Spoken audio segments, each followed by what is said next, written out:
Eh bien, bonsoir à tout le monde, cher public, chers rôlistes, chers cartographes et chers tous et toutes.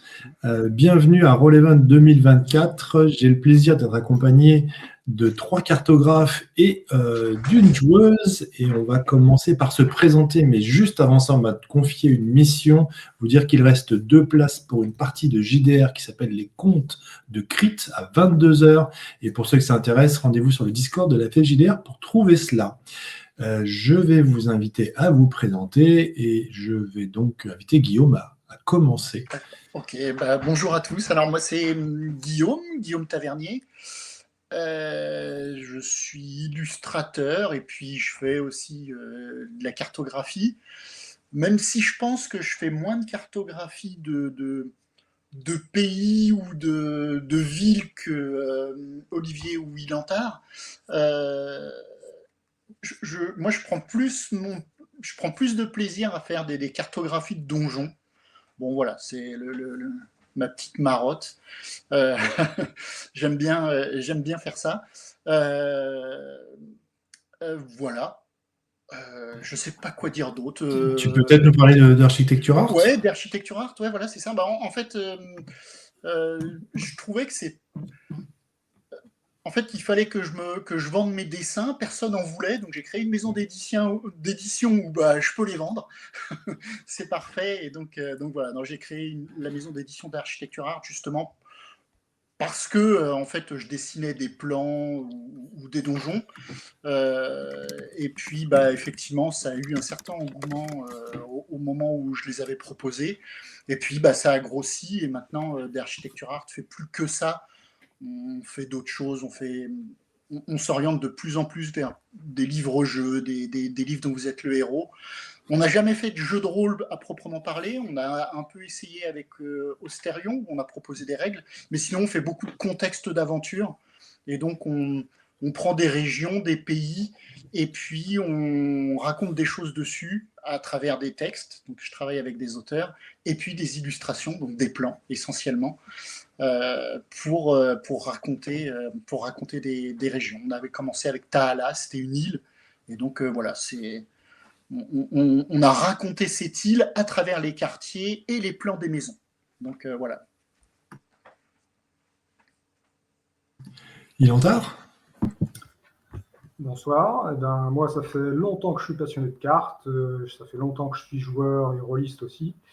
Je me suis d'abord mis à faire des cartes tout à fait en amateur, justement pour le jeu de rôle. Et puis, petit à petit, je me suis vraiment passionné pour le truc de manière plus générale. Et c'est devenu un peu une activité professionnelle, vu que je suis cartographe freelance maintenant.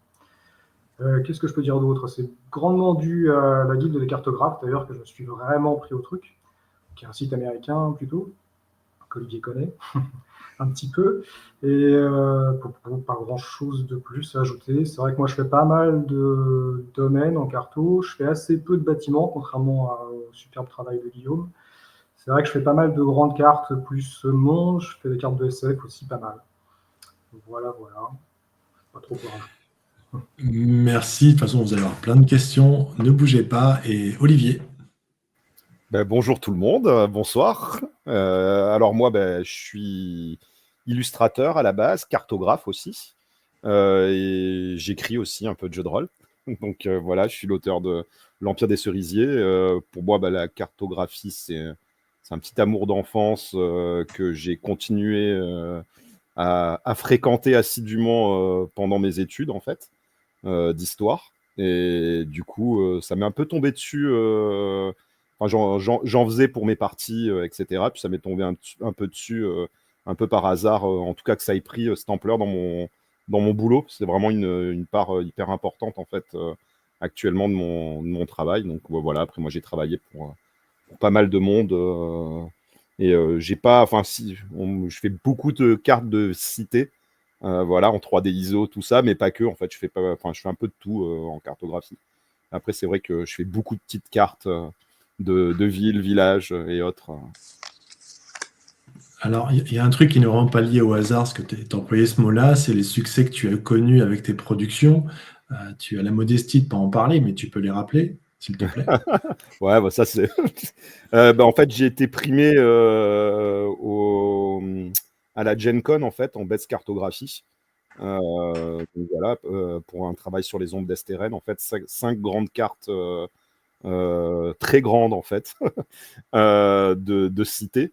Et du coup, c'est vrai qu'après, dans mon boulot, vraiment, ça a eu un impact parce que dans les semaines qui ont suivi, c'est surtout du côté des éditeurs anglo-saxons, en fait, j'ai été contacté. Et c'est là que la partie cartographie, en fait, de mon boulot a pris beaucoup d'importance, en fait. Donc voilà, quoi. Après, Yes. Et alors, the last but not the least, pardon, on est sur un événement francophone. Anne.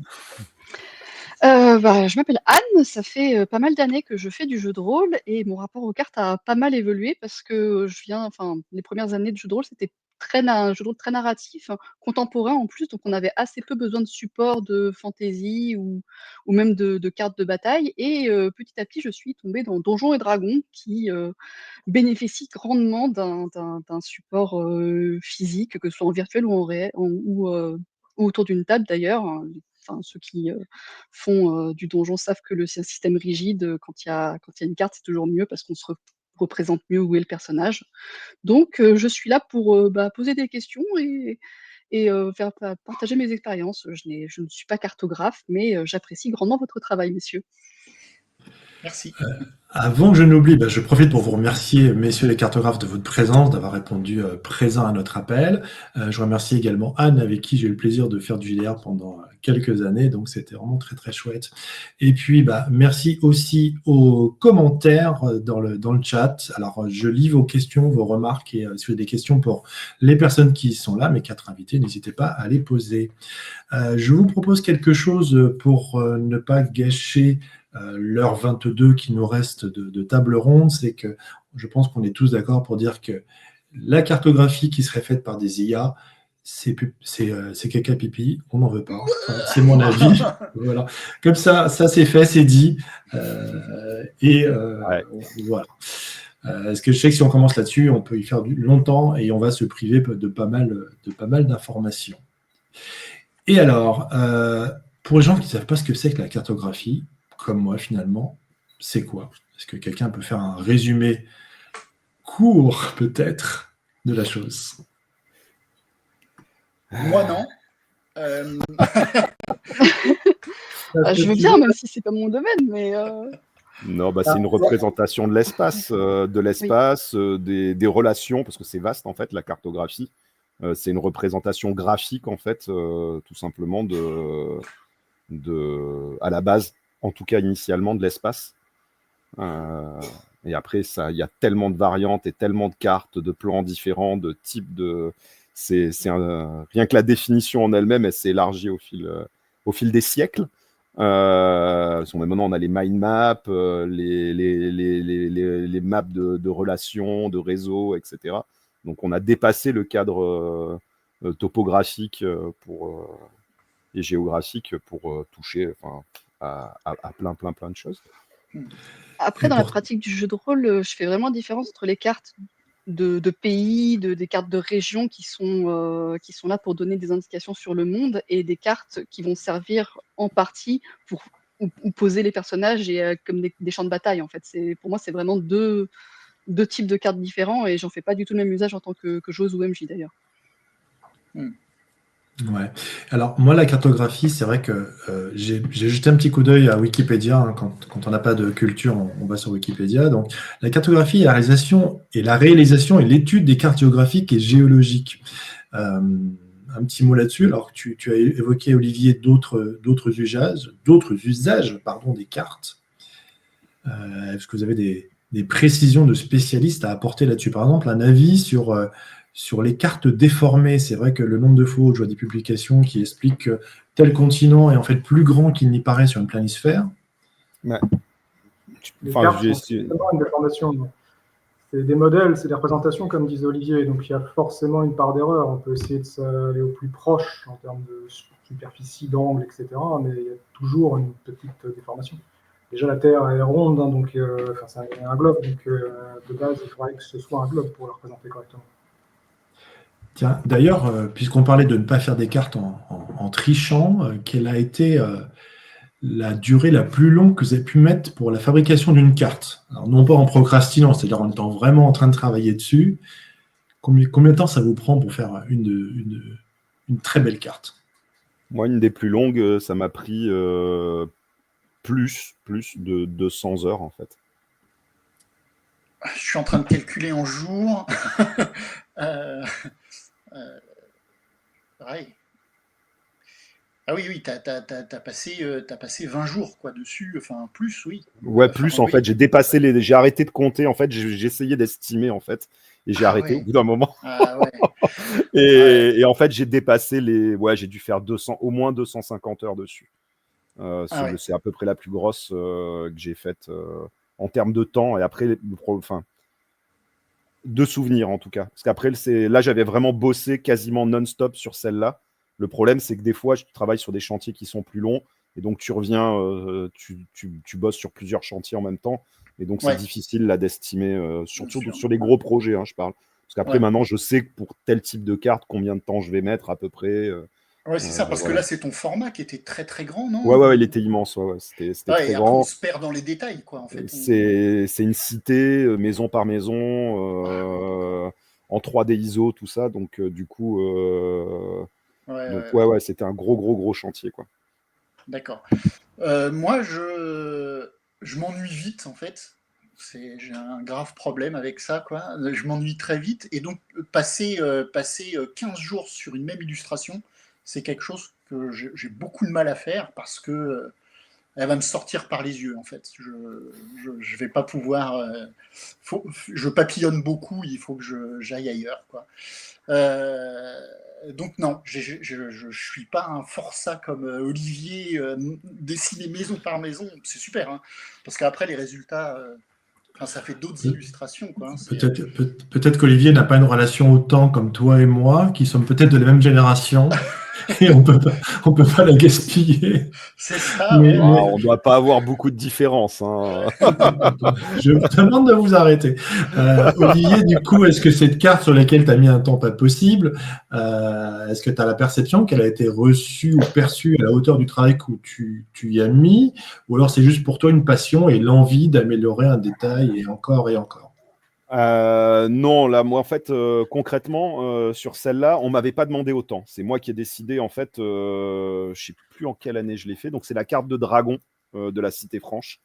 Donc voilà, c'est l'une des cartes, hein, parce que je pense qu'il y en a d'autres qui ont dû mettre à peu près autant. Mais voilà, donc du coup, on m'avait pas demandé de faire autant. C'est moi qui me suis mis, j'avais envie de pousser en fait un Ouais, truc un peu au bout, tu vois, de dire allez, je vais essayer de pousser le, le curseur. Après, j'ai le problème de quand j'arrive à faire certaines choses, c'est un peu le problème que j'ai maintenant en commande, ce qui fait que je prends rarement des petites commandes en fait, et maintenant je prends souvent des gros trucs. C'est d'accord. que j'ai une certaine frustration à me dire, bah, c'est bête, enfin on travaille, c'est un boulot, donc en fait tel éditeur va te dire il a tel budget pour faire une cartographie. Ben, j'ai pas envie de faire moins que le minimum que je m'impose en fait, voilà. Ah Et oui, oui, donc d'accord, je donc comprends. Ah oui. du coup des fois voilà, c'est un peu moi qui me challenge tout seul là-dessus. Ouais, Après la perception, oui, elle a été au niveau dans le sens où les gens quand même ont perçu peut-être pas que c'était un aussi gros chantier, mais que c'est pas une carte qui se ouais, réalise en une semaine, quoi. En sachant que tout le trait il est fait en tradi, donc tout Ah, l'ancrage est en tradi, et j'allais qu'il te y a demander sur quel c'est support tu travaillais. Ouais, la tu travailles en colorisation, traditionnel vraiment? Waouh. ouais, Ok. la plupart du temps, hein, tout l'ancrage en fait, c'est du tradi, et même certaines choses que je faisais en numérique, j'y reviens et je fais en tradi. Enfin voilà, ça a une patte que moi j'aime bien en fait. J'ai besoin du support papier, mais en termes de plaisir, hein, parce que je pourrais le faire hmm, directement. Voilà, donc et j'ai même plus d'aisance en fait finalement, surtout quand je fais les petites maisons en 3D ISO, il y a cette sorte ah oui, ouais, il y a l'imperfection du trait, surtout quand tu fais du médiéval, etc. Tout ça, d'un trait à la main, qui pour moi, enfin, c'est un plus en tout cas dans ce que j'aime en tout cas. Et j'aime bien le faire en fait. Et puis j'aime bien ce passage par le tradi. Ouais. Après la colorisation, je la fais en numérique par contre. J'aurais une question pour Ilantar. Alors, tu parlais de la guilde des cartographes. Est-ce que tu as un ordre d'idée de la proportion de rôlistes dans cette guilde ou finalement Plein. beaucoup d'orthographes ne sont pas rôlistes? Il y en a plein. C'est une majorité. Ouais. Ça ou du jeu de plateau, dans les deux cas, c'est très présent. Après, pour le temps, moi, si je reprends un peu, je suis un peu comme les deux, si j'ose dire. J'ai dû mettre plusieurs centaines d'heures aussi sur certaines cartes. Alors, je dis bien en commande parce que là, on est contraint par le temps. Parce que sur mes propres projets, il y en a plein qui sont toujours inachevés, donc ça traîne. Quand publier, c'est pareil, j'ai tendance à vouloir revérifier ou refaire systématiquement quand j'ai acquis certaines compétences. Et puis, je papillonne aussi pas mal, donc j'ai tendance à vouloir avoir toujours 2 ou 3 choses en cours en même temps, histoire de ne pas me lasser éventuellement de l'un d'entre eux. Voilà. Je vais lire un commentaire que nous avons de notre Pierre Rosenthal national qui partage une anecdote issue de recherche comme quoi au XVIe siècle, elle est publiée sur... J'espère que tout le monde l'a sur son écran. Oui. Super. Merci Pierre. N'hésitez pas dans l'auditoire, dans le public, à commenter ou nous interroger. Et alors, on parlait de passion. Anne, que je sais que tu masterises aussi, est-ce que tu as déjà fait des cartes et est-ce qu'à un moment tu t'es dit je vais peut-être arrêter les détails ou parce que finalement on peut produire quelque chose et se dire que les joueurs ne vont pas s'en servir du tout? Alors, j'ai déjà fait des cartes. J'ai déjà fait des cartes de région à montrer à mes joueurs avec, alors sans me soucier. Au départ, j'avais vraiment essayé de me soucier des distances et je me prenais la tête sur comment j'allais représenter ça. Mais je me suis vite rendu compte que c'était une mauvaise approche et du coup, j'ai plutôt représenté la région avec les centres d'intérêt pour que mes joueurs se figurent: «OK, si je vais au nord, je vais trouver plus ou moins ça, si je vais au sud, je vais trouver plus ou moins ça», pour essayer de les attirer. Et après, il m'est arrivé un truc assez intéressant. J'ai maîtrisé une partie en présentiel avec les joueurs autour d'une table avec une carte, avec, une carte vierge devant moi où je pouvais dessiner dessus au feutre Velleda. J'ai dû improviser une carte comme ça parce qu'un combat s'était engagé et la séance d'après, on a transité vers du virtuel. Ce qui fait que j'ai dû redessiner pour le virtuel la carte que j'avais dessinée au feutre Velleda à l'arrache. Et du coup, là, j'ai mis un peu plus de détails, un peu plus de maisons, des petites illustrations, histoire que ça fasse un peu joli. Mais moi, comme j'ai dit au début, enfin, vraiment, la pratique du JDR s'est assez intensifiée avec le confinement et le virtuel qui a pris pas mal d'ampleur dans notre loisir. Et je trouve que quand on fait du JDR en virtuel, les cartes, c'est assez indispensable. Euh, alors, en narratif, c'est toujours cool d'avoir un support visuel. Quand on fait quand on fait du Donjons et Dragons ou des jeux un peu plus orientés système, avoir une belle carte qui représente bien les choses et qui permette aux joueurs de se figurer où ils sont, c'est fantastique. Donc, on a une collection de cartes assez énorme. Après, à dessiner, c'est un boulot phénoménal. Donc, voilà, à part quand j'ai vraiment dû avoir besoin de quelque chose de spécifique, je ne me suis pas lancée dans le projet comme ces trois messieurs. Avec tes explications, écoute, tu as pris les devants sur la question que j'avais à vous poser. Donc, je vais prendre vos réponses, chers cartographes rôlistes. Quels sont les avantages que vous trouvez dans l'utilisation d'une carte en partie de jeu de rôle? Même s'il y en a beaucoup. Moi, c'est l'immersion. En fait, vraiment, c'est l'immersion. Moi, les cartes, il faut qu'elles soient colorées, que je puisse plonger dedans. Je suis moins sensible. Alors, à titre personnel, j'aime beaucoup me plonger dans des cartes IGN quand je pars en vacances. En Ardèche, j'aime bien avoir ma carte IGN et puis pouvoir regarder vraiment tout. Après, dans le jeu de rôle, j'ai pas besoin de ce niveau de précision. Une carte d'un pays, ça me permet déjà d'imaginer le pays, mais ce que j'aime, en fait, ce que j'aime, c'est ce que je dessine. Enfin, non, chez les autres aussi, hein, j'aime bien. C'est pas mes dessins que j'aime. Non, en fait, je dessine les choses que j'aime bien voir ailleurs. Et donc j'aime bien quand les dessins nous plongent dans des petits lieux, en fait. Moi, ça, c'est vraiment le truc où il y a plein de petits détails à l'échelle d'une ville, en fait, ou à l'échelle d'une maison, et qu'on puisse voir que sur la cheminée, il y a des petits détails, il y a des petites choses. Et en fait, tout ça, moi, ça m'aide. J'ai besoin de ça. Je sais qu'il y a des rôlistes qui n'ont pas du tout besoin de support visuel pour jouer. Peut-être même qu'il y en a, ça les freine ou ça les perturbe parce que ça les bride. Moi, par contre, à titre personnel, j'ai besoin d'avoir un support visuel En, pour m'imaginer les choses et en pour tant que pouvoir joueur, rebondir dessus, quoi. en tant que joueur ou en tant que MJ? Non, en tant que joueur, ouais, en tant En tant que que joueur. joueur. Alors, ça fait longtemps que j'ai pas joué, hein. D'accord. Je suis pas un joueur de Bon. jeux de rôle très assidu, mais non, non, les deux en tant que joueur, j'aime bien découvrir que à côté de la fenêtre, il y a un tonneau et puis qu'on puisse rebondir sur ce tonneau. On peut le renverser, on ne sait pas ce qu'il y a dedans. On peut monter dessus, voilà. Et moi, c'est tous ces petits détails. Donc, plus que de la cartographie de pays, c'est vraiment de la cartographie de petits lieux voilà, sur lesquels je peux rebondir. Ok. Alors, moi, il y a deux. Hop, Je voulais pardon. pas, excuse-moi, juste pour repréciser ma question, c'est les avantages de la carte en jeu. Donc, dans le cas de Guillaume, tu as évoqué, si j'ai bien compris, le fait de te projeter, de comprendre où tu es et d'avoir du C'est ça. détail. Je Et pense que VG. d'interagir plus facilement avec mon environnement, en fait. C'est Ok. vraiment. Ok. Donc, ouais, moi, je disais, enfin, moi, il y a deux, pour moi, principales fonctions personnelles qui m'intéressent le plus. Après, il y en a plein d'autres. Mais il y a déjà d'une, je pense, là, c'est sur tout type de carte, c'est d'avoir un langage commun autour de la table. Ça aide quand on dit quelque chose, quand on se représente un pays, tout le monde autour de la table va avoir la même base. Et après, bien sûr, à partir de ça, pour moi, c'est comme Guillaume, c'est l'immersion et la puissance qu'a en termes de narration, d'aventure, d'intrigue, même une cartographie. C'est-à-dire de pouvoir rebondir sur tous ces petits éléments.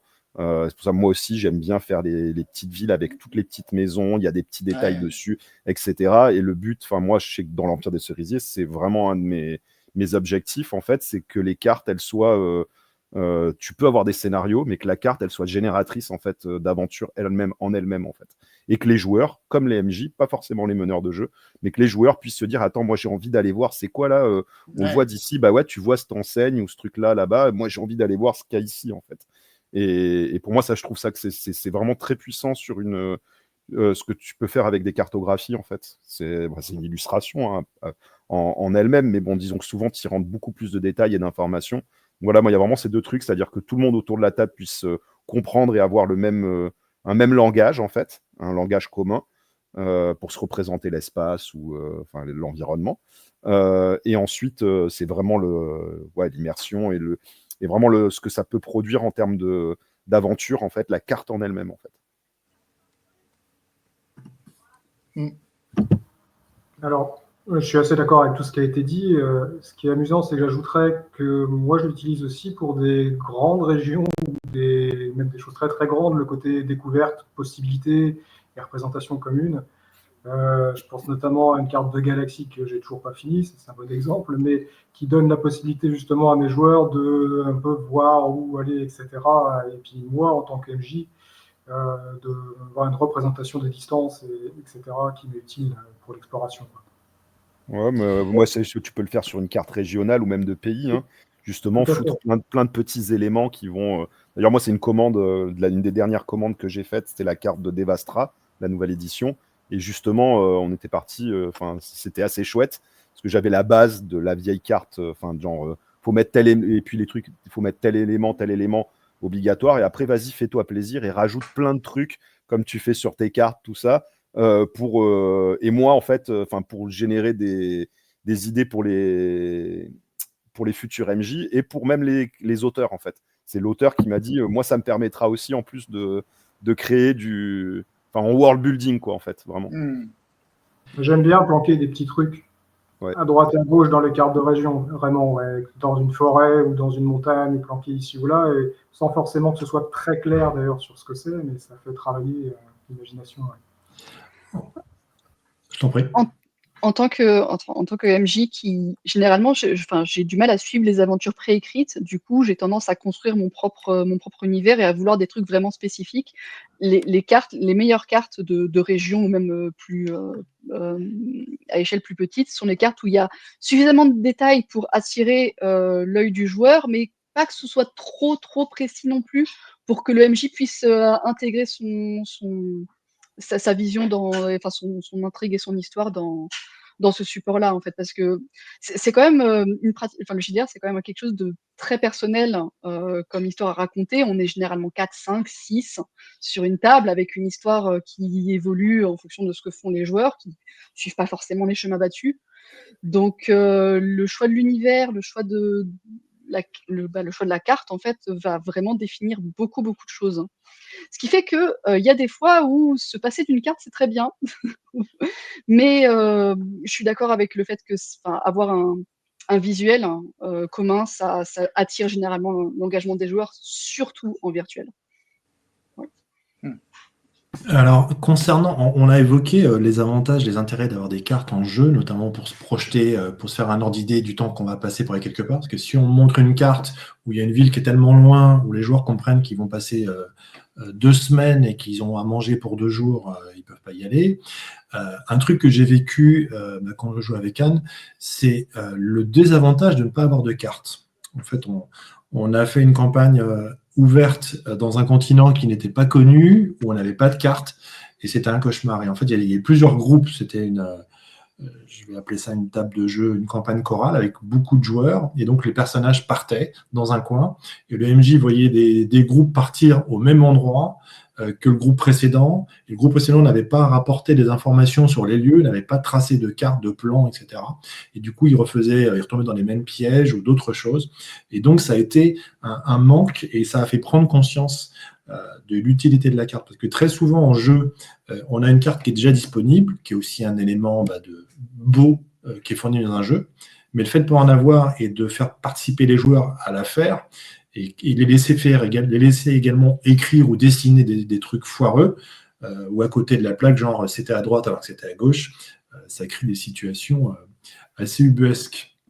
Donc c'est vrai que ça a été plutôt étrange et perturbant, mais c'était une bonne expérience. À l'inverse, on a parlé des avantages dans l'utilisation d'une carte en jeu, et je vais commencer par Anne. Quels désavantages trouves-tu à utiliser une carte en jeu de rôle? Je l'ai déjà un tout petit peu évoqué, c'est que vu que c'est fixe, si on prend une carte qui a été dessinée par quelqu'un d'autre que soi quand on est MJ, il faut qu'on se plie à ce qui est proposé.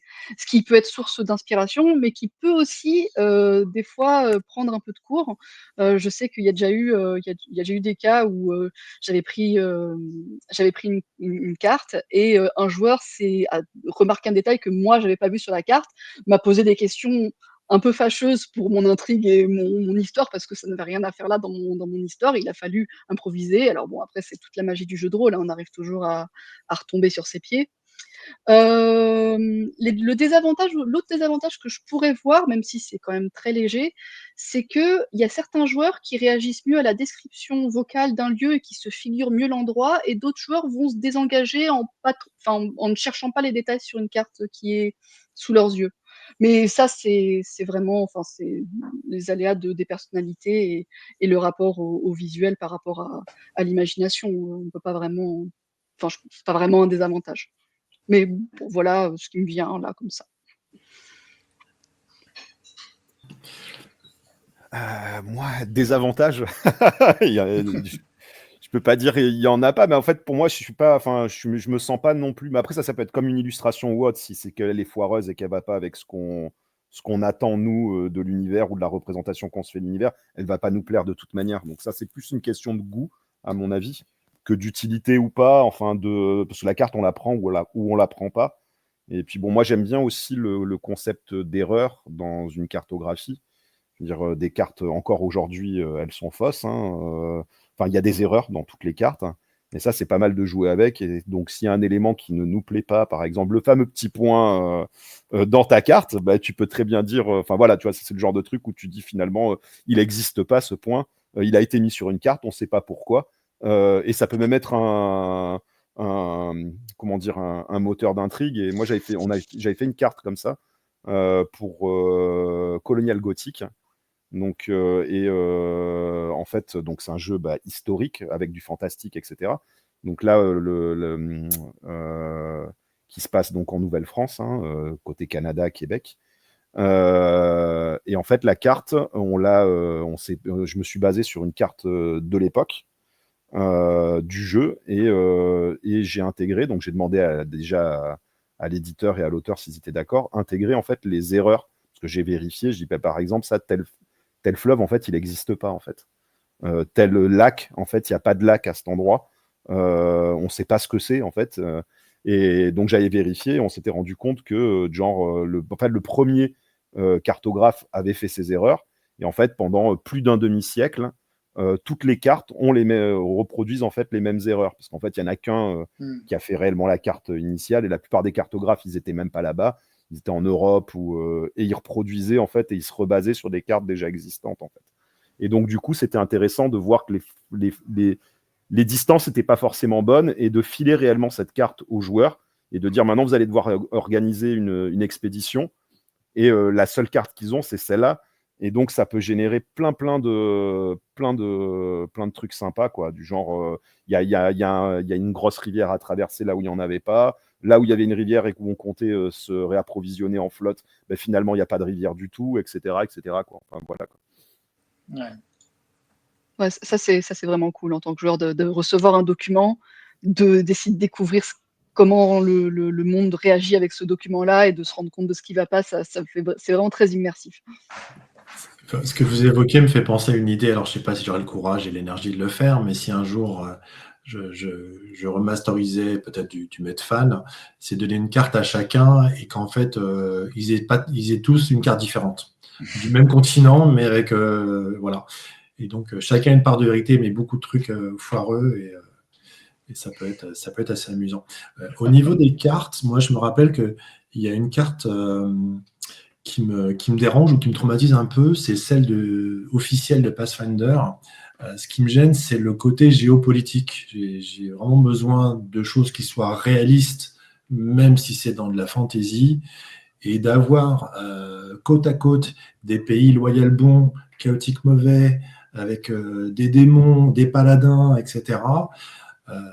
Est-ce que vous, ça vous fait mal aussi, ou bien vous veillez, Olivier peut-être, ou Guillaume et Lantard aussi, et puis Anne, si tu as un avis là-dessus, à ce qu'il y ait une cohérence, parce que la géographie, vous connaissez le terme géopolitique, voilà, est-ce que c'est quelque chose qui est important pour vous, ou qu'il y ait des barrières un peu naturelles, comme des montagnes, vraiment des montagnes infranchissables qui séparent des pays qui ont des cultures très différentes.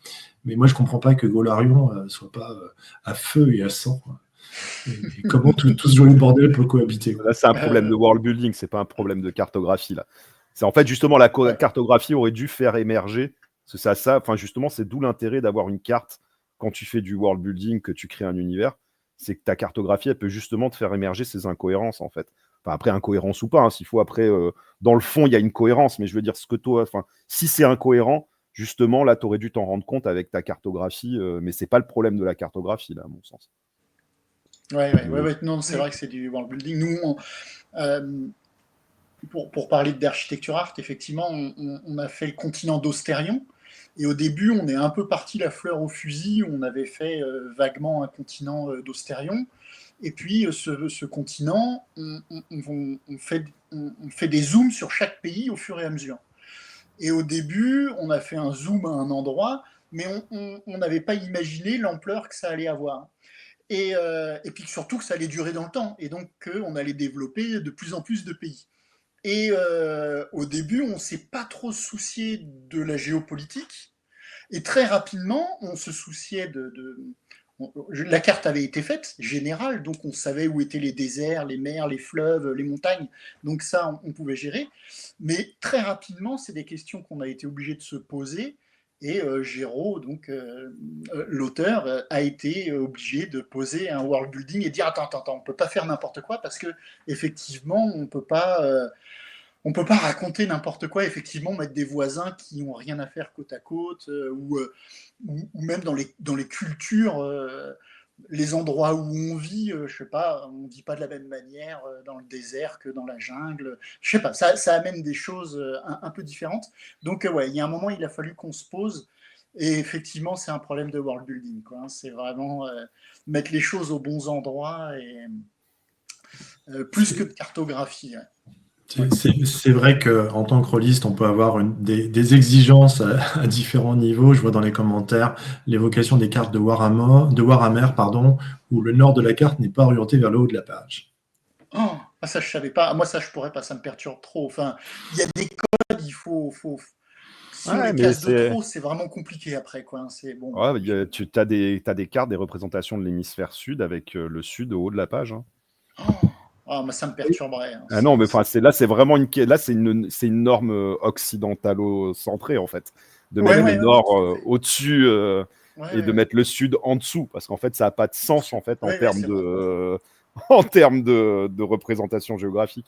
Bon, moi, en règle générale, c'est des codes que je garde malgré tout. Mais des fois, c'est pas possible. Mais ça, c'est plus parce que c'est souvent quand je fais des trucs en 3D, ISO ou des trucs comme ça. En fait, si tu veux montrer, selon l'orientation que tu vas prendre de la ville, par exemple, bah là, c'est pas possible parce qu'il y a des montagnes derrière. Donc, tu vas l'orienter différemment. Et bon, là, dans le texte, tu essayes de faire comprendre aux gens que donner des indications pour savoir globalement comment elle est orientée. Ouais. Je comprends. Des fois, effectivement, des fois, on a ce type de problème. Après, ça amène quand même des difficultés pour les gens qui ont du mal à se repérer dans l'espace. Des fois, quand on chamboule l'est et l'ouest, et que, bon, des fois, ça peut amener des complications. Mais ouais, je comprends ce que tu veux dire. Et à l'inverse, tu as aussi ceux qui ont beaucoup de facilité à se repérer et qui, du coup, ils vont en fait analyser tous les détails de la carte et de fait commencer à imaginer des choses que le MJ n'a jamais dessinées ou prévues, se rendre compte que quand tu superposes les différentes pièces, il y a forcément une pièce secrète au milieu, et arrêter de suivre le scénario pour chercher un truc qui n'existe pas. On va pas se mentir, les joueurs n'ont pas besoin d'autant d'excuses pour arrêter de suivre le scénario. Mais ouais. Voilà. Mais oui. Mais voilà pour l'approche des cartes. Et du coup, Guillaume, moi j'ai pu voir ton travail sur les bâtiments que tu construis. Alors, à titre perso, moi je suis maître d'œuvre, donc j'encadre des travaux, et quand je fais des plans, il y a toujours des sanitaires. Limite, il y a la tuyauterie, il faut qu'à l'aplomb, il y ait une goulotte, etc., qui jette les déchets, etc. Donc, est-ce que tu t'es mis à faire ça parce que tu fais de la construction et tu voulais être architecte, ou tu l'es peut-être? Non. Pourquoi? Non, pas du tout. En fait, je fais ça parce que j'aime bien faire des maisons en écorché, quoi, en coupe. C'est vraiment les trucs qui me plaisent le plus, ou des donjons. Voilà, c'est là où je prends le plus de plaisir. Effectivement, je suis pas toujours. Il y a déjà des architectes qui m'ont fait des reproches. Mais ça, comment ça tient? Mais cette arche, c'est pas possible. Ça peut pas soutenir. C'est de la magie. Il manque des piliers et tout. Bon, ok, je fais ce que je veux, je dessine comme je veux, mais maintenant, je dis ça parce que je suis vexé, quoi, hein, mais maintenant j'essaye de faire plus attention, j'essaye de mettre des WC, j'essaye de penser un peu plus à tout ça pour faire quand même des choses qui soient pas trop, enfin voilà, qu'on s'y retrouve. J'y fais un peu plus attention. Je faisais attention, mais sûrement pas assez. Et voilà, il y avait des fois des choses qui fonctionnaient pas. Mais effectivement, parce que un donjon, ça reste un endroit où il y a des gens qui y vivent. Donc, il faudrait prévoir des cheminées, des évacuations de fumée, des arrivées d'air, des toilettes. Il faudrait prévoir de l'eau potable. Il faudrait. Bon, et c'est vrai que des fois, Alors, moi, je trouve ça assez sympa, hein, justement, parce que ça fait des donjons qui tiennent debout, et je pense que ça leur donne vachement plus de vie. Donc, j'essaye de mettre ça. Des fois, on se loupe, hein, des fois, on fait des trucs. La dernière fois, j'avais fait un dessin et les égouts passaient un peu trop près de l'endroit où les gens habitaient. Et c'est vrai que bon, ça pouvait. C'était peut-être pas très habitable, quoi. Mais non, c'est des choses, j'imagine. Enfin, oui, c'est sûr, Ben, je fais attention à ça. Ouais. c'est le miroir de la problématique du world building, en fait, hein. Enfin, c'est le C'est même ça, problème, c'est qu'en jeu de exactement. rôle, on veut de la vraisemblance, mais on veut surtout que les joueurs aient des voyages dans des endroits qui sont inhabituels, ou si on envisage une histoire à l'échelle d'un continent, ben forcément, on va vouloir que les joueurs voyagent dans des endroits qui sont différents les uns des autres, ce qui peut apporter des incohérences géographiques, mais bon, après, c'est un loisir de l'imaginaire, donc faut essayer de Oui, trouver oui, le juste équilibre entre c'est ça. Entre le truc. la suspension d'incrédulité et quelque chose qui tienne la route, hein. Ouais, absolument. Absolument. Il y a une question sur le chat. En fait, pour retrouver vos travaux, cher cartographe, il faudra aller sur la page Roll20 et on a mis des liens sur vos pages respectives, donc ce sera facile à retrouver. On approche à la moitié de cette table ronde, donc je profite, c'est le bon moment pour rappeler ce que nous faisons, de-delà d'être en bonne compagnie et de parler des cartes en détail.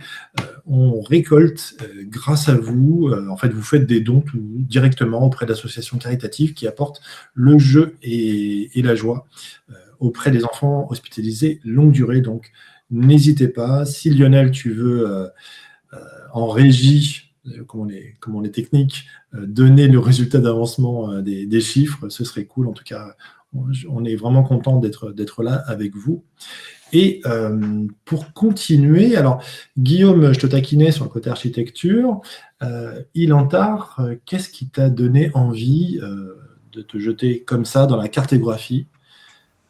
Quel était l'élément? Est-ce qu'à un moment tu t'es perdu dans la forêt, tu t'es retrouvé à la place de l'assistant avec le plan en disant c'est à droite, c'est à gauche? Non, pas tellement. En plus, j'étais assez bon en orientation au collège. Non, justement, c'est plutôt des questions de world building, moi, qui m'ont vraiment amené à me plonger plus avant dans la carto. J'ai développé pas mal de jeux de rôle personnels, maison. Donc assez tard finalement. Est-ce que le world building, on s'y intéresse à 12 ans ou Ouais, au collège, ouais. Ok. Alors, c'était pas forcément très cohérent, ni très logique, ni quoi. Je dis pas ça, mais au fur et à mesure, le temps passant aussi, j'ai développé de plus en plus de jeux, ou alors j'ai refait des jeux plus anciens. Et la carte, ça a toujours été un peu un aller-retour entre le world building et la carte pour avancer. C'est-à-dire que ça m'aide à faire le world building et le world building m'aide à corriger ou à implémenter la carte, très souvent. Je fais des allers-retours constants, justement, parce qu'il y a un peu le côté précis de la carte pour certaines choses et en même temps qui laisse place à d'éventuelles évolutions ou imagination de l'autre. Donc, c'est principalement ça qui m'a amené à vraiment plonger dedans au départ. Ok, donc c'est via le jeu que tu as senti l'intérêt et l'envie de développer dans la cartographie. Il y a le côté esthétique aussi, hein, évidemment. J'aime bien dessiner et j'aime le côté. Et pour toi, Olivier, ça c'est venu comment? Par le jeu de rôle aussi ou autrement? Non, moi c'est tout petit en fait. En fait, j'ai toujours vraiment beaucoup aimé les cartes. Je l'ai déjà cité tout ça, mais en fait, moi, c'était les souvenirs que j'ai, on va dire les plus anciens. C'était tout petit chez mon grand-père, il avait des grands atlas et autres. Vraiment des très grands formats avec des grandes cartes et même des atlas Michelin, des atlas de l'Europe, etc. de cartes en fait. Et moi, je m'amusais à créer mes petites aventures dans la carte en cherchant les petits signes, les petits symboles. Là, il y avait, enfin voilà. Donc je me faisais, en fait, moi vraiment la carte à la base, c'est vraiment ça. Moi, ça éveillait vraiment de l'aventure quoi. C'est une aventure. C'est des scénarios et comme je disais, c'était limite je faisais du jeu de rôle solo quoi. C'est-à-dire je me crée mes petites histoires et mes aventures dans ma tête en naviguant sur sur ces cartes papier. Après, bon, moi, j'ai fait enfin, c'est toujours resté, j'ai toujours aimé faire des cartes et autres. Et la fac, en fait, je fais une université donc jusqu'au doctorat en histoire. Et donc, les cartes, j'ai continué à en manipuler beaucoup, en fait. Cartes anciennes, là, notamment, mais même des cartes manuelles, donc relativement modernes et autres. Et en même temps, en tant qu'illustrateur, je me suis retrouvé, en fait, à faire des cartes à un moment donné. Et c'était plus, qui c'est qui veut faire une carte? Bon, bah, je vais la faire, ouais, c'est sympa. Et en fait, voilà, c'est un peu... Il n'y avait pas encore... Enfin, Ilantard, Guillaume, tout ça, on fait un peu partie vraiment de la première vague de cartographes. C'est officiel, quoi. Parce qu'avant, c'était vraiment... Tu avais un illustrateur qui avait la charge, même si il était spécialisé en cartographie, c'était un illustrateur qui faisait la carto qui était... bah, c'est toi qui en es chargé, quoi. Et vraiment, là, bah, moi, c'est notamment avec la Cartographeur Guild, on en parlait tout à l'heure, qui est une super communauté ultra bien. Enfin, vraiment, c'est une des best communautés de praticiens, on va dire, qu'on soit néophyte ou. Moi, quand j'y suis allé, elle était super bienveillante, super accueillante, enfin, vraiment au top. Hein. Et là, il y a eu tout. Enfin, j'ai vu un peu toute la naissance, en fait, enfin la naissance, ils étaient déjà là, hein, mais je veux dire toute la bande, en fait, de cartographes qui traînent sur tous les crédits des bouquins. Et voilà, donc c'est à peu près tous, tu vois, il y a une génération, je sais pas, à partir peut-être de 2010 ou entre 2010 et 2015, vraiment, ouais, où le métier de cartographe dans l'imaginaire, en tout cas, hein, pas cartographe, ça existe depuis très longtemps, c'est vraiment affirmé en tant que tel. C'est peut-être pas juste un illustrateur ou un graphiste, t'es cartographe, en fait, maintenant. Et donc, voilà, donc du coup, bah, j'ai mis l'étiquette cartographe en plus, quoi. Voilà. Et comme je disais, il y a eu le prix, et du coup, ça m'a fait exploser mon carnet de commandes après. Donc voilà, quoi, c'est vraiment devenu un boulot à part entière. Voilà. Okay. Mais j'adore ça. Enfin, moi, c'est concernant les dons, on a dépassé les 200 €, donc merci à ceux qui ont déjà participé, et puis on espère que ça va continuer à progresser. Et alors chacun, et Anne également, quel est votre artiste cartographe préféré ou votre source d'inspiration favorite, ou alors votre carte préférée? Sans forcément choisir parmi les camarades présents à cette table ronde. Moi, j'aime beaucoup les cartes de Matt Milby, qui est qui du coup, doit être américain, je pense. Il fait des cartes en noir et blanc, de bâtiments c'est des plans de bâtiments qui sont extrêmement détaillés et qui ont souvent une inspiration dans le réel. Je sais qu'il a fait le château de Neuschwanstein. Oh, pardon, ça c'est mon chien. Et il a fait aussi toute une ville souterraine naine. Et ça, c'est un travail qui lui a pris plusieurs années, je crois. Avec oui, vraiment, toutes les maisons détaillées en vue du dessus, pour que les joueurs puissent s'y déplacer comme s'ils avaient leur pion là, à échelle. C'est vraiment un travail incroyable qu'il fournit, et je trouve que c'est vraiment. Ouais, je pense que si je devais nommer mon cartographe préféré pour ma pratique du jeu de rôle, ce serait Matt Milby. Ok. Bah, d'ailleurs, pendant ce temps, dans les commentaires, certains ajoutent les différents liens de ce dont on va parler. Et vous autres, Ilantard, ta référence ou ton inspiration favorite? Pour ce qui est de jeu de rôle, il y en a plein. C'est un peu compliqué de trancher entre. Par contre, dans le réel, j'ai envie de citer Richard S. Harrison, qui est un Américain aussi. Post-Seconde Guerre mondiale, si je ne m'abuse, il se fait connaître pour des vues de pays, justement respectant la courbure du globe, avec une exagération des montagnes, etc. Et elles sont magnifiques, ces cartes. Oui, après, sinon, il y en a plein que je mettrais au moins sur un pied d'égalité. moi, Qui il y n'a en pas a. répondu, je t'en prie. Moi, il y en a beaucoup, beaucoup, beaucoup, beaucoup, en fait. C'est pareil. Alors, je vais juste en citer deux parce que ils ont plus que. Enfin, parce qu'ils ont influencé. Je me suis dit, tiens, ça, faut que. Enfin, ça a influencé un peu mon travail. ou en tout cas ma réflexion. Il y avait Francesca Beralde, en fait, où je me suis dit, quand je l'ai découverte en arrivant, en fait, sur la Cartographeur Guild, justement, et je me suis dit, ah tiens, va falloir que je bosse, ça serait bien de bosser encore plus, mais tous les contours, etc., tout ça. Donc voilà, je sais qu'elle faisait beaucoup d'habillage, en fait, autour de ces cartographies, et de me dire, tiens, on va revenir aussi un petit peu au travail tradi. Et sinon, avant ça, en fait, le premier, en fait, où j'ai kiffé, c'était Nicolas Fructus. Enfin, c'est toujours Nicolas Fructus, hein, qui est un pote, hein, que j'aime beaucoup. Mais en fait, j'avais découvert son travail dans différents ouvrages, et je me rappelle des ouvrages notamment de Cat Vallon, en fait, où il avait fait plein de vues en 3D ISO des quartiers et la carte en elle-même. Et je sais que ça m'a vachement marqué. Il a son site. Alors désolé Nicolas, je me rappelle plus du nom de l'univers qu'il développe, qui est génial. Enfin, franchement, faut pas hésiter à aller voir. En fait, il développe tout un univers sur un site à part entière. Je chercherai. Oui, mais les cartographies, les vues ISO, il fait les portraits des personnages, etc. Donc il y a un travail de world building. Je sais pas où ça en est exactement à l'heure actuelle, mais en tout cas, il était en train de le développer en mettant en ligne les choses. Donc voilà, ouais, c'est quelque chose, enfin, ce qui m'a marqué, en fait, et donc qui m'a poussé à faire les petites maisons, plein de petites maisons en 3D ISO. Voilà.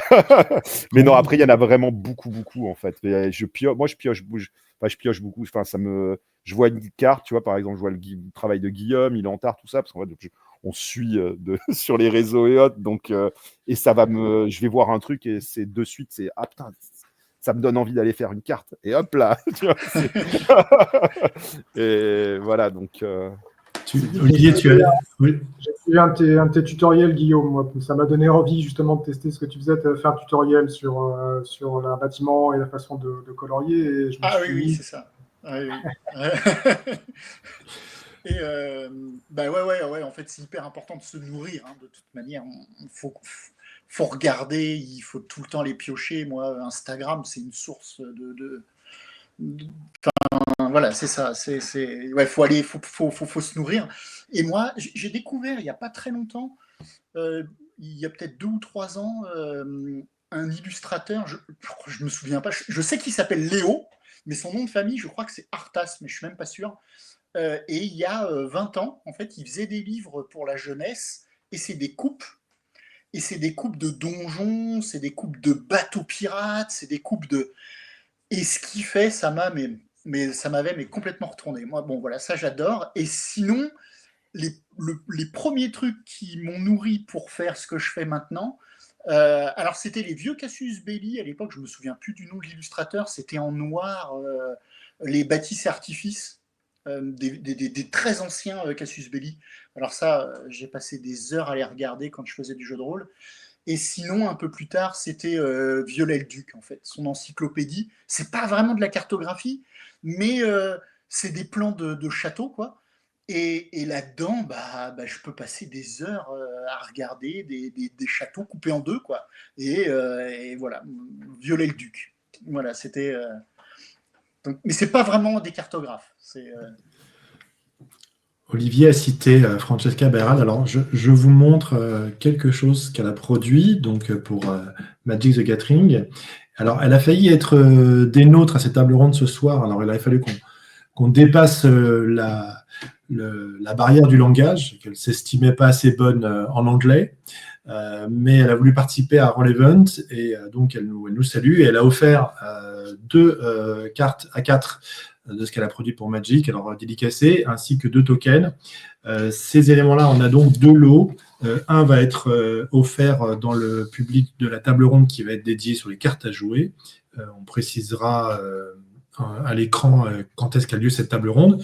Et l'autre sera offerte en tirage au sort parmi les généreux donateurs ou donatrices. Et puis quant à moi, mon cartographe préféré, c'est une cartographe de 6 ans et je n'ai pas pensé à préparer une de ces cartes. Mais c'est assez délirant. Et je pense que ça pourrait faire partie sa production pourrait faire partie de Golarion, il y aurait pas de souci. Oh, le missile. C'est dur, hein? Ah, non, mais les rôlistes sont très tendres, voyons, vous plaisantez. Non, mais il y a des très bonnes choses dans tout, et puis voilà, de la liberté. Alors, à propos de missiles, est-ce qu'il y a des erreurs que vous voyez dans des cartes? C'est-à-dire, vous vous dites, non, ça, c'est pas possible. Est-ce qu'il y a des choses que vous vous dites, c'est dommage? Alors, il ne s'agit pas de dénoncer, mais en plus, ou alors, excuse-moi, à l'inverse, si vous avez des conseils à donner à quelqu'un qui voudrait faire une carte. Moi, j'ai pas de on nom. peut élaborer. Moi, je suis hyper bon public et je vois pas trop ça. Mais la dernière fois, il me semblait que j'avais vu passer une carte d'un monde, mais c'était peut-être un amateur. Hein, je sais pas du tout. Il y a des et il y avait des problèmes avec ces fleuves. Je ne sais plus exactement ce qui se passait, mais ils ne partaient pas dans le bon sens, ils ne partaient pas de montagne, je sais pas, il y avait des trucs qui n'allaient pas et les reliefs n'étaient pas faits comme il fallait. Et des fois, il faut faire un petit peu attention. Là, ça m'a, pour le coup, si je l'ai vu, c'est qu'il y avait quelque chose qui n'allait pas, quoi. Je sais pas, il y avait un truc qui allait pas bien comme il faut, parce que faut faire un peu attention au temps, quoi. Hein, les fleuves, comment ils se créent, enfin je sais pas, voilà, faut regarder un petit peu tout ce genre de choses. Et là, ça m'avait choqué, quoi. Enfin voilà, c'est les petites erreurs qu'on doit pouvoir trouver sur des cartes, et c'est celles que je vois en tout cas. Après, sinon, moi, je suis plutôt. Tu parles de fleuve, je ne peux pas ne pas partager une anecdote. Dans la partie dont je parlais, dans la campagne dont je parlais, où on n'avait pas de carte, on avançait au fur et à mesure, il y avait un grand fleuve. Anne, tu peux rappeler le nom du fleuve, comment il a été baptisé par les personnages? Ah, le Fleuvande. Le Fleuvande. Comme il n'y avait pas de nom. Ah, quand les PJ sont en charge de nommer quelque chose, forcément. Et Olivier, Ilantard, est-ce qu'il y a des choses dans les cartes où vous dites que ça dépasse la cohérence de l'univers ou genre les lois de la physique, pardon? Ça, je pense qu'il y en a dans un peu toutes les cartes. Ça peut même nous arriver à nous des fois. Oui, sûrement. Ça m'arrive de faire des bourdes ou des trucs comme ça où j'ai mis un truc parce que c'est esthétiquement joli, mais en fait, j'ai même pas cherché à savoir si ça.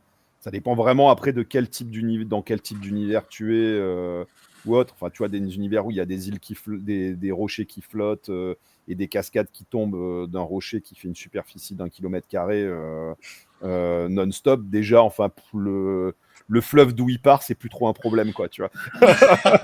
Et non, mais voilà, tu vois. Donc après, il y a aussi l'aspect esthétique et autres.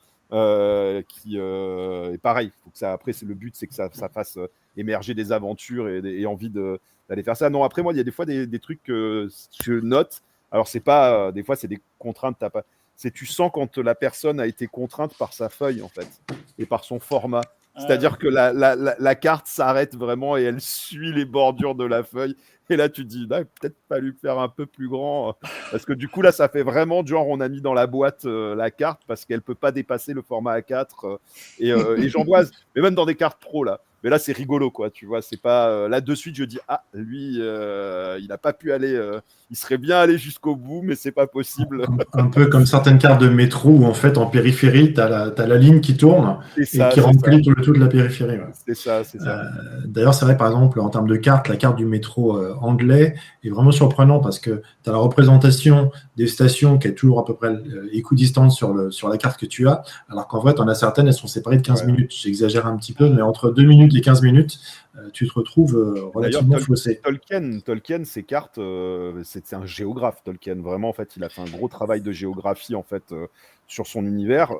Mais il y a des choses qui sont impossibles géologiquement. Au niveau, par exemple, le Mordor, il est entouré de montagnes. C'est un carré, quoi. Mais même si c'est elfique, c'est impossible. Et non, c'est pas possible. Mais c'est pas grave, en fait. C'est ça qui est... C'est que, bon, voilà, c'est pas grave. Mais même pour quelqu'un qui était aussi attaché à la cohérence de son univers, qui a fait des cartes, voilà, les montagnes du Mordor, c'est moyen en termes de cohérence. Vous voyez, quelqu'un distribue plus du missile que moi. Ah non, moi je suis fan. Moi je suis pour ces incohérences. Je te taquine. Elle ne me dérange pas. À propos de Tolkien, on a une question de Pierre qui se demande si Tolkien n'a pas créé un standard de cartes pour la fantasy avec la sensation de voir des cartes qui reprennent les mêmes symboles concernant les forêts, les montagnes. Est-ce que vous avez cette perception-là aussi? Ouais, moi je pense qu'on en va. Alors, je trouve que maintenant, dans les cartographes modernes, oh la vache, dans les gens qui font on essaye, enfin je crois qu'on essaye de s'éloigner un peu de ces codes-là, justement. Mais oui, je suis d'accord, on les voit un peu partout. Ouais, c'est vrai. Il me semble. Après, c'est aussi représentatif de la cartographie un peu de l'époque, hein, et du début du 20e, fin 19e, début 20e, jusqu'à période Tolkien, enfin voilà, tout ça. C'est-à-dire que Tolkien, nous, ça va être vachement transité jusqu'à nous parce qu'on s'y intéresse, mais en fait, tu retrouves des cartes où il y a les mêmes codes de représentation d'arbres ou ce genre de choses, quoi, aussi. Mais ouais, je pense que Tolkien a été un gros véhicule là-dessus. Ouais, il y a Après aussi le fait Tolkien, vas-y. Pardon. Et aussi le fait que c'est efficace pour le support. Dans un livre, c'est un style qui rend bien, tout bêtement. Ouais, clairement. Bah, oui, mais du coup, oui, Tolkien, ça a vraiment été comment dire, il a donné quasiment tous les marqueurs de la fantasy actuelle. Hein. Et ce qui fait que même dans un univers que personne qui est inconnu, si on met des elfes, des nains et avec des cartes qui ressemblent, il y a déjà des codes visuels communs à tout le monde, donc c'est peut-être aussi plus facile à appréhender pour certaines personnes, pour se refigurer dans l'imaginaire, ce qui n'est pas forcément une bonne chose. Enfin, c'est à la fois, je pense qu'il y a du bon et du moins bon, mais bon, c'est bien si on arrive à se dégager de ça à un moment aussi. Est-ce que vous avez chacun un souvenir particulier avec une carte de JDR à partager, une anecdote, une épreuve, une difficulté que vous avez pu avoir, ou alors un souvenir cocasse? C'est vrai que j'aurais pu vous prévenir de cette question-là au préalable. Ouais, pour réfléchir.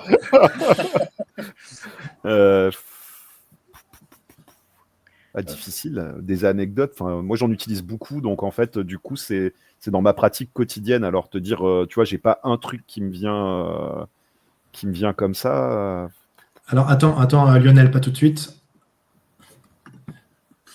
Merci. Ok. Du coup, je vais prendre la parole là-dessus. Donc, Lionel, je te fais revenir sur le partage de la carte que je t'ai envoyée. Est-ce que tu pourras la zoomer pour qu'on la voit mieux? Du coup, cette carte-là, c'est une carte que j'ai utilisée pour Trône de Fer. Trône de Fer, il y a pas mal de cartes qui ont été faites. Certaines précises, certaines avec la géographie. Et celle-là, j'ai trouvé assez drôle parce que par endroit, alors peut-être Lionel, tu vas prendre un petit peu de temps pour en faire une version zoomée, mais on voit dans chaque lieu, dans chaque coin, un événement qui correspond à l'univers, à ce qui s'est passé. Donc là, on a le haut de la carte avec la religion des Sept. On voit le mur, on voit les arbres cœurs et ainsi de suite. Et ça, en fait, c'est quelque chose qui a servi de décor, hein, qui nous a aidé dans l'immersion et qui permettait aussi de se projeter avec en plus tous les blasons et donc toutes les heraldiques. Ça, c'est une des plus chouettes. Et puis en bas, les manteaux blancs. Donc ça, c'était un très bon souvenir. Et puis, le choix des couleurs aussi, parce qu'on voit bien, si tu veux montrer le bas de la carte, s'il te plaît, Lionel, c'est qu'on voit bien qu'on comprend tout de suite à Dorne, il fait très chaud, parce qu'on voit bien que c'est moins vert. Le bief, le territoire des... Oh mon Dieu, je cherche mes mots alors que j'ai mené Trône de Fer pendant 5 ans. Des Tyrell est très vert, donc le grenier de Westeros qui sert à nourrir King's Landing. Et ce genre de carte a été vraiment utile. Donc c'est une carte amateur, mais une carte quand même très élaborée. Est-ce que c'est quelque chose que vous avez fait des choses dans ce genre-là, en fait, où la carte à chaque endroit sert également de repère historique? À ce point-là, non. Moi, j'ai pas fait, non, à ce point. Ouais, elle est vraiment très précise. Non, moi Ouais. non plus, j'ai jamais fait, j'ai jamais fait de carte de ce type-là. C'est un travail qui est énorme, hein. Le gars, il a dû passer Ouais. aussi quelques heures, hein. Oui, puis tu dis amateur, c'est dans le sens où Enfin, non, pas, c'est non officiel. Non non officiel. officiel, voilà. Non, Ouais, amateur, voilà. effectivement. J'aime bien les blasons, mais oui, non, je n'en ai jamais mis autant sur une carte, puis je les mets plutôt Ouais. sur le cadre, souvent.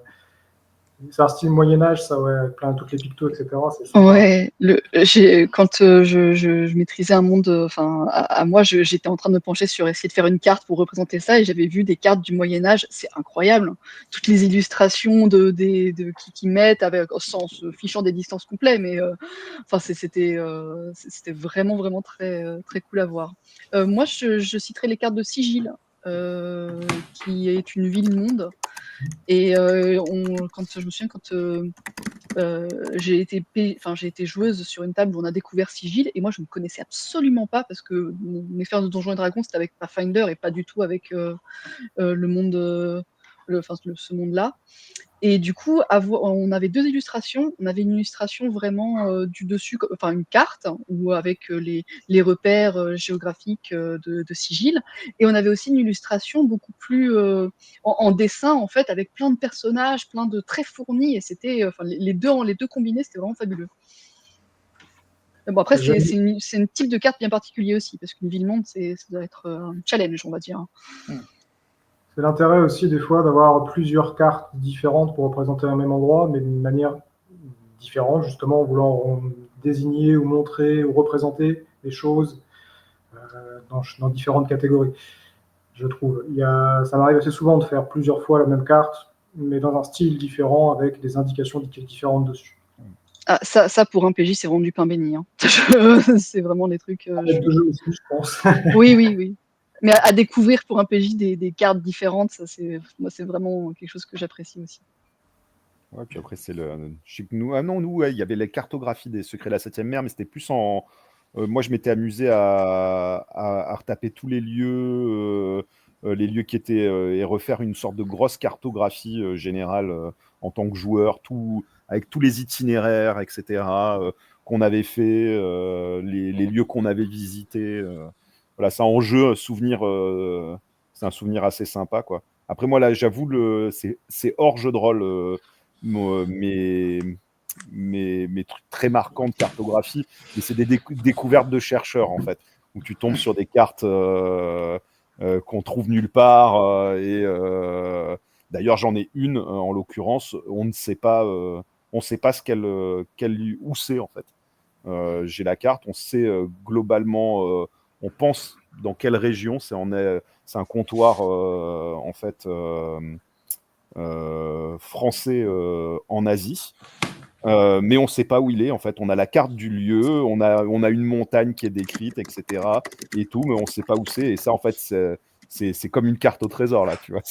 Ah ouais, Ça, ouais. c'est énorme, quoi. Et ça, je l'ai trouvé dans des trucs d'archives, tu vois, enfin, en fouillant des manuscrits qui ont plus de 400 ans et où on n'a pas forcément accès facilement. Donc là, tu vois, c'est des trucs, tu te dis, ah, pépite, quoi, tu vois. Donc, Ouais. photo directe. Et j'ai eu beau chercher, on ne sait pas où c'est. D'ailleurs, le titre de la carte, c'est quelque chose inconnu. Enfin voilà, on ne sait pas où c'est. Olivier, tu as évoqué le mot carte au trésor. Finalement, les cartes, c'est aussi des beaux objets. Je pose d'abord la question à Anne. Selon toi, quel est le ratio d'intérêt d'une carte entre sa beauté en tant qu'objet et son utilité en termes de jeu? Ça dépend de l'usage que tu veux en Voilà. faire, hein, complètement. Parce que moi, une carte très dénudée avec juste des murs et des pièces, ça me dérange absolument pas si c'est pour aller avancer dans un donjon. Après, une carte très illustrée, très imagée, ça peut aussi accrocher les joueurs, ça peut donner de l'inspiration. C'est vraiment, le jeu de rôle, c'est vraiment une pratique assez.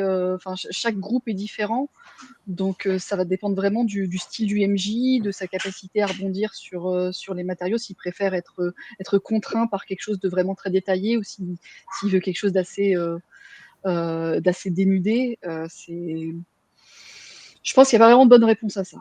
Et vous, les cartographes, est-ce que vous avez Super, un je suis super. retour est-ce que vous avez un retour des joueurs et joueuses sur vos cartes, sur le fait qu'ils s'en servent ou Ouais. alors ils les affichent comme un bel objet et avec peu d'utilisation? Oui, moi, là, ça, j'ai pas mal de retours sur mes cartes. Et parce que c'est plutôt des donjons un peu comme ce qu'il y a au mur, là. Et donc, ça pose un vrai problème. On me dit souvent que c'est très difficile à utiliser en jeu. C'est pas plat. Et parce que, en fait, de poser un donjon ou une carte qui est déjà toute faite, et un donjon, en fait, c'est vrai que ça n'a pas de sens de poser un donjon qui est déjà entier sur la table et de faire voir aux joueurs où ils vont pouvoir aller. Donc je sais qu'il y a des joueurs qui posent ces plans-là. Alors en virtuel, c'est un peu plus facile parce que on peut zoomer sur des endroits, on peut Le brouillard faire de guerre, les bouger la machins, les carte. trucs comme ça. Voilà, au fur et à mesure. Sur Foundry, je crois, j'avais fait des tests avec un copain. On peut mettre des brouillards de guerre, on peut mettre ce genre de choses. Et donc, en virtuel, ça fonctionne bien, mais en présentiel, ça pose un vrai problème parce que il faudrait dévoiler le donjon au fur et à mesure. Et là, ça marche pas. Donc, je sais qu'il y en a qui posent des post-it, mais c'est pas beau, quoi. Enfin, tu te retrouves avec des post-it où tu mets des feuilles blanches pour cacher des endroits, tout ça. Et puis, quand on joue, il y a toujours une feuille qui bouge. Enfin, voilà. Donc, Alors, les cartes que tu fais, Guillaume, que je trouve très très belles, en tant que MJ, en présentiel et même en virtuel, en fait, je les utiliserai, je les montrerai pas aux joueurs avant qu'ils aient fini le donjon. ouais. Et je ferai du coup moi-même, je prendrai la carte pour m'aider à préparer les séances et je referai salle par salle des cartes plus petites pour que mes joueurs puissent jouer dedans. Et s'ils survivent ou pas, je sais pas, à la fin, je leur montre le rendu fini parce que c'est quand même dommage de se priver de ça. Après, c'est génial, je trouve, comme point d'intérêt. Après, justement, une fois que tu l'as découvert, c'est des cartes qui sont géniales pour des points d'intérêt où tu reviens. Par exemple, le QG des PJ. Si tu fais vraiment une campagne en ville ou dans un quartier ou un truc comme ça va être des points, en fait. Et là, en fait, c'est génial parce que justement, du coup, là, par contre, les joueurs peuvent se l'approprier, vraiment. Et là, c'est intéressant, justement, si t'en fais le quartier général ou un point de chute des personnages, etc. Et tout. C'est ça. Les PNJ, enfin, les PJ s'approprient le lieu et les joueurs aussi, effectivement. Moi, j'ai un souvenir avec Foundry, ça va sûrement faire rire Antoine, mon ancien MJ, mais on était dans une grande maison qui était une maison de sorcières, et quand tu déplaçais ton personnage près d'un coin où il y avait un poulailler, au niveau du système, tu entendais, au fur et à mesure que tu avançais, davantage les poules cactées. Et j'ai trouvé ça vraiment hallucinant. Donc, le niveau d'interactivité, c'était cool. Ah oui, Olivier, sur Foundry, tu veux dire que le son, il y avait un son, Ouais. c'est ça? il y avait un son qui était plus important quand tu t'approchais. Donc, il y avait non seulement le fait de voir les choses, et pareil, quand tu déplaçais ton personnage, moi, je me rappelle, il y avait un des joueurs qui était spécialiste de ça, c'est-à-dire qu'il devait avoir des yeux bioniques, il repérait tout. Donc, tu déplaces le personnage. Donc, quand tu le déplaces, tu as un petit bout de décor qui apparaît, un carré qui apparaît et puis qui disparaît. Et du coup, il se déplaçait, mais il repérait un truc, et quand le combat était fini, il partait dans un coin. Je me rappelle une scène d'escalade vraiment dangereuse qu'il avait fait parce qu'il avait vu un petit point rouge qui n'avait pas lieu d'être dans la roche marron, quoi. Ça, Olivier, tu as dit que tu rajoutais ou tu gardais une proportion de travail en tradi, mais vous, Guillaume Milantard, quels sont les outils que vous utilisez pour vos cartes? Vous les faites comment? Est-ce que vous crayonnez et puis après à l'informatique ou Alors, pour les commandes, j'avoue que je suis toujours en informatique. Je suis à la tablette systématiquement. Un logiciel de dessin que j'utilise qui est libre, qui s'appelle Krita, que je trouve très bien. En tout cas, qui me convient très bien. Après, j'aime bien le papier, mais j'avoue que c'est plus pour moi, là, du coup. Il y a plein de choses. J'ai pas tout à fait la même démarche pour le papier que pour l'informatique. Et c'est un petit peu plus dur finalement, en tout cas ça me demande plus de réflexion, de préparation le papier au départ. Après c'est plus facile pour ce qui est la partie du dessin presque. Et j'ai besoin de plus de temps de préparation avant, donc c'est plus pour moi, de manière générale, que je m'amuse à gratter quand j'en ai envie, quoi. Ouais, moi je suis aussi tout sur informatique.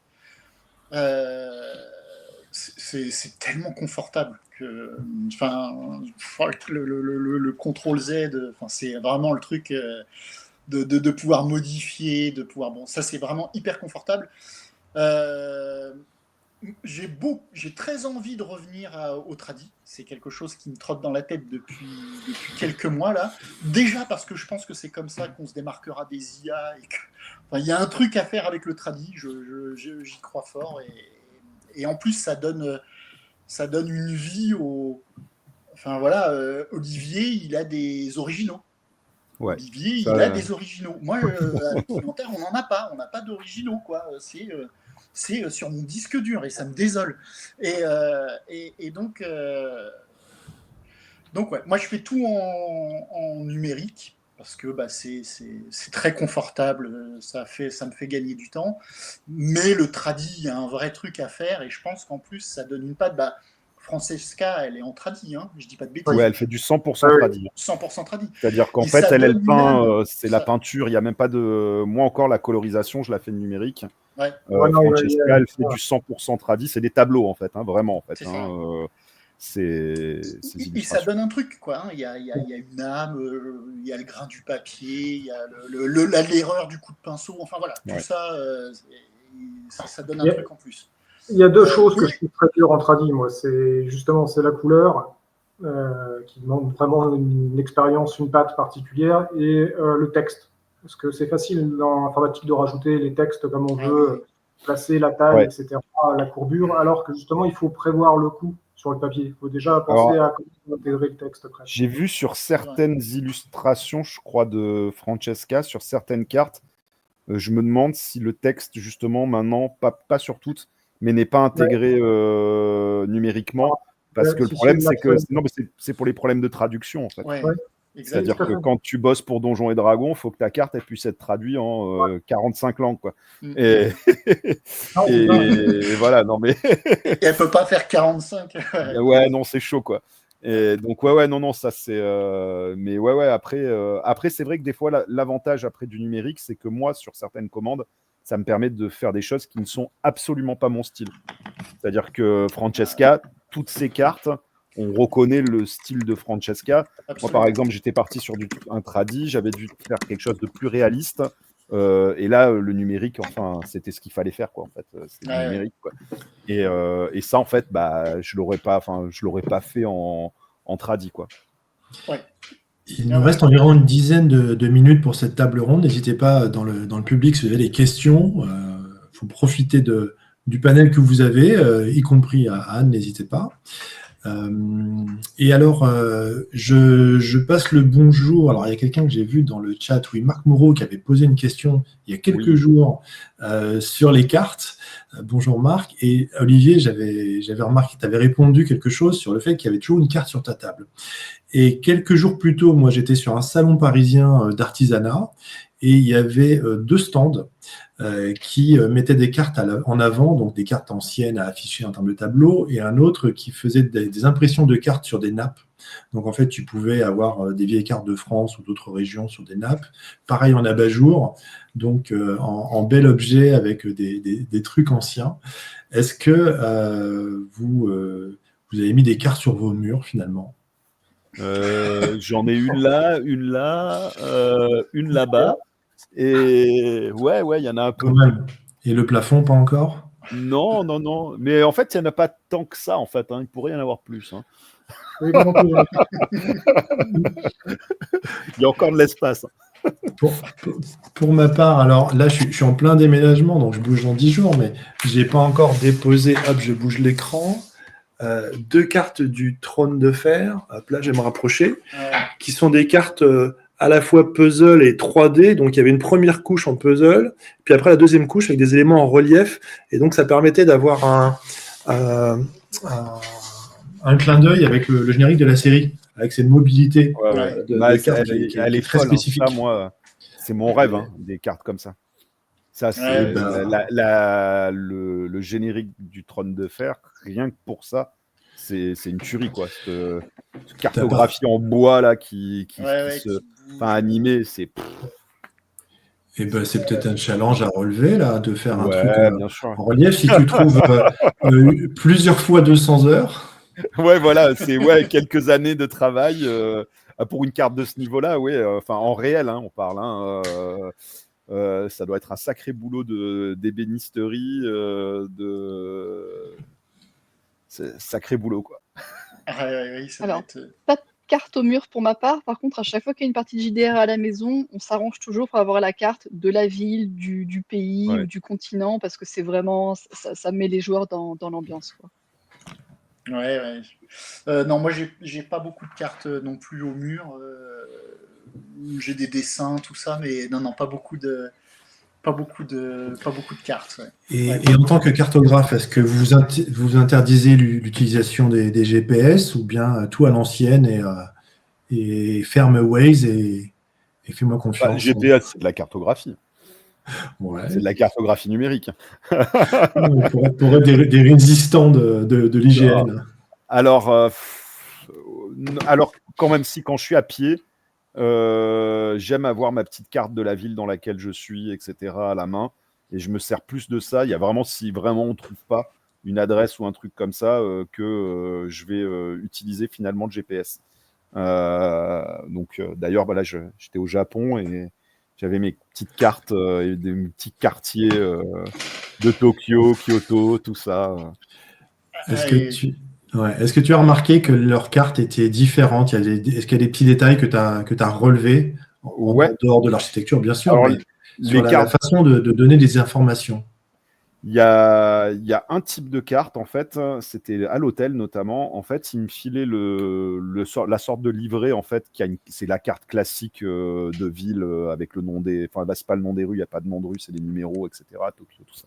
Enfin, bon, bref, la carte classique, hein, celle qu'on peut retrouver même limite sur Google Maps et autres. Et en fait, il me filait la carte du quartier. Et en fait, elle n'est pas du tout. C'était que du quadrillage. Et donc, s'il y avait une courbe, eh ben, elle n'était pas représentée, en fait. Et donc, et les distances étaient moins bien. Ah, c'est fou, ça. C'est vraiment juste une indication. En fait, ce qu'il faut retenir, c'est que là, tu as 3 embranchements avant de prendre. Et c'était beaucoup plus. Alors, sur Kyoto, c'était pas trop un problème parce que Kyoto est très rectiligne, elle est perpendiculaire. Enfin, voilà, donc ça, il n'y a pas trop de problème. Par contre, sur Tokyo, c'était plus problématique. Et donc, en fait, finalement, j'ai essayé d'abord un peu de comprendre. J'ai compris le truc, mais de se repérer après vraiment dans la ville. Mais voilà, en règle générale, celle-là, c'est vraiment assez marrant. C'est à l'hôtel qui nous donnait à chaque fois le quartier environnant de l'hôtel, en fait, à chaque fois. Ils avaient donc à Tokyo, à Kyoto. Ouais. Et du coup, ouais, ils étaient vachement plus. C'était. Sinon, après, non, après, ils utilisent les mêmes types de cartographie que nous, hein, à ce niveau-là. Mais voilà, celle-là, elle était vraiment particulière, quoi. Ok. Alors, dans les commentaires, il n'y a pas de nouvelles questions, donc n'hésitez pas s'il y en a qui voudraient réagir. Un petit point sur les dons, et ben, un petit ralentissement, on est à 206 €. On espère que ça va reprendre et progresser. Alors, nous sommes que le vendredi soir. Est-ce que chacun d'entre vous, je vous invite à avoir un petit mot de la fin, si vous avez des choses dont vous voulez parler sur les cartes ou autres, comme ça vous vient. C'est temps libre de micro. Je vous en prie, Guillaume. Non, mais sur les cartes, non, pas spécialement. Je m'identifie plus comme un illustrateur que comme un cartographe. Hein. C'est vraiment. J'aime bien dessiner des cartes et des plans, mais j'ai plus l'impression de faire. Mais Francesca, je suis sûr qu'elle se voit comme une illustratrice aussi. Hein. Ouais. Olivier, Ilantard, je pense qu'on. Enfin, je sais pas. En tout cas, moi, je m'identifie comme illustrateur. On en parlait un petit peu tout à l'heure. C'est vrai que le truc qui compte, des fois, moi, je m'assois un petit peu sur. Je m'en fiche de savoir si c'est juste ce que je fais. Ce que je veux faire, c'est quelque chose qui est beau. Et des fois, Olivier ou Ilanta en parlait, on triche un peu avec la réalité. Et moi, ça ne me dérange pas de la tordre et, pour faire un truc beau. Voilà. Et c'est ça qui compte, en fait. Il faut que... je m'en fiche un peu voilà, je fais pas des cartes hygiène. Je fais des cartes qui doivent faire passer des sentiments et qui doivent faire passer quelque chose à celui qui va les utiliser. Et donc, si pour ça, je dois un peu tricher sur les distances, bon, voilà, bon, ça me dérange pas trop. Ça me dérange pas trop et je le fais assez facilement. Donc, c'est pour ça que j'ai pas la rigueur d'un cartographe qui bosserait chez IGN, quoi. Voilà. C'est pour ça qu'on est cartographe artistique, quoi. On le précise, quoi. Voilà. Ouais, non. Vous avez plusieurs cordes à votre arc. Il paraît que pour les personnages de jeux de rôle, il faut éviter d'être, je crois que l'expression c'est one trick pony. Un personnage qui ne sait faire qu'une seule chose, et finalement, on va finir par s'ennuyer. Oui, Olivier, quelque chose, un petit mot de la fin pour toi? Moi, un petit mot de la fin. Les cartes, c'est bien. Non, mais en fait, ce qu'il y a de cool avec les cartes, c'est que tout le monde peut en faire. Il y a plein de tutos, il y a plein de pour vos parties, etc. Je parlais de la cartographeur guild. En fait, souvent quand on me parle, c'est un peu à chaque fois que j'en parle, je dis allez-y, parce qu'en fait, quand je dis c'est une communauté bienveillante, en fait, il y a de tout. Il y a vraiment des débutants jusqu'à des cartographes confirmés. Et il n'y a pas, moi ça m'est arrivé sur certains sites d'illustrateurs, vieux sites, où il y avait vraiment une vraie condescendance. Quand tu arrivais, tu étais le petit nouveau, ouais, voilà quoi. Enfin, non. Non. Ça a été glissé comme ça. Non, vraiment, moi c'est pas super bon accueil, quoi. Enfin, moi à l'époque, hein. Avec les petits nouveaux, en tout cas, je trouvais. La cartographeur guild, c'est l'inverse en fait. C'est tout le monde peut venir partager ses cartes, demander des conseils. Il y a plein de tutos, il y a plein de choses à voir. Après, même maintenant aussi, il y a YouTube, etc. Enfin bon, des tutos, il y en a. Bref, c'est vraiment. Enfin, moi, je trouve que c'est une activité qui est super sympa. En tant qu'MJ, c'est toujours sympa de glisser une petite carte et puis on peut faire des choses très jolies, très simplement. Voilà, donc sans avoir besoin d'être illustrateur ou autre, quoi. Oui, c'est vrai. Il est en retard pour toi, un mot de la fin? Il m'a un peu volé ce que j'allais dire. Effectivement, Cartographers Guild, il y a des gens, de manière générale, qui sont dans le forum, sont là pour aider. Donc, ils sont ravis d'apporter ce qu'ils ont acquis, leurs connaissances pour aider ceux qui le demandent. Et mettre des critiques aussi. Donc, c'est vraiment un bon site si vous voulez vous lancer. Et effectivement, il n'y a pas forcément besoin de grand-chose. Ce qui est important avec la carte, finalement, c'est ce qu'on veut qu'elle représente, ce qu'on veut faire passer comme information. C'est vraiment ça qui est important. Donc, tant que c'est là, la carte est réussie, dans tous les cas. Ok. Anne? Je pense que l'utilisation de la carte dans le JDR ça a dû exploser ces dernières années, ça va continuer à être indispensable. Plus il y a de gens qui jouent et plus il y aura de la demande. Du coup, c'est vraiment quelque chose que j'ai découvert ces quelques dernières années et vous faites du beau boulot. Ça nous permet vraiment de faire des belles séances quand il y a des bonnes cartes. Ça fait toujours plaisir. Merci beaucoup. Écoutez, on espère, je m'adresse au public, que ça va vous donner envie de faire vos propres cartes, de les utiliser davantage.